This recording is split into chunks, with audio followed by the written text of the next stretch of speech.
Guys, make sure you stay until the end. We want to share one good advice with you. If you make that simple mistake, you may end up spending thousands of dollars on parts and repairs, diagnostics that you may actually not even need. Make sure you stay until the end. We'll explain what we're talking about.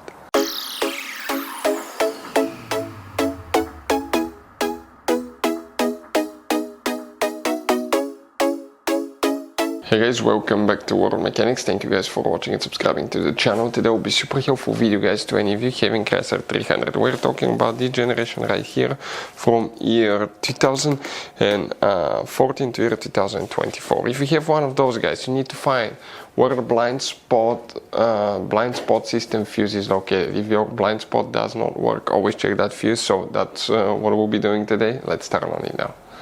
So guys, before we start, let us tell you a little bit about us. Every single car we get here at the garage, we try to make at least 200 to 300 free repair videos.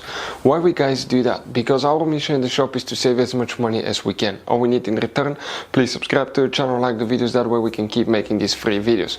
We show you how to fix engines, transmission, bodywork, fuses, relays, all that stuff guys. And if you need to buy cheap parts and tools at a good price, quick shipping, we'll put a link in the description of the video below.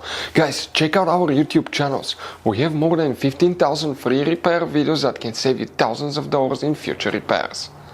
So guys, the blind spot fuse, where you can expect to find it, we will demonstrate on this generation Chrysler 300 right here. By the way guys, okay, you have many different fuse boxes. Today we'll be working just one, and that fuse box is in the trunk of your Chrysler 300. Open the trunk, leave the carpet liner up. On the very back side you see you have a spare tire and a car battery. Behind the car battery you have a fuse box. This is the same fuse box, just a closer look. Here you have tabs that you squish together. Pull the cover out and you will find a fuse box with a layout like this one here. Before we continue, let's explain quickly why it's always a good idea to test fuses and relays. Guys, it's very important to always test your fuses and relays. Why? Sometimes you may think you have a good fuse, guys. It's hard to tell. Look at those fuses, right? And sometimes, okay, you pull the fuse. Okay, I'm going to get the fuse puller and I'm going to remove one fuse. I want to show you on that 20 amp fuse. Sometimes it's very unclear if that fuse is burned or not. You may not clearly see it. So always, guys, test them, because if you don't test the fuse, you assume it's good. You end up spending money, time and diagnostics for problems that do not exist, guys. So you can just waste your money and time. Always test your fuses, always test relays.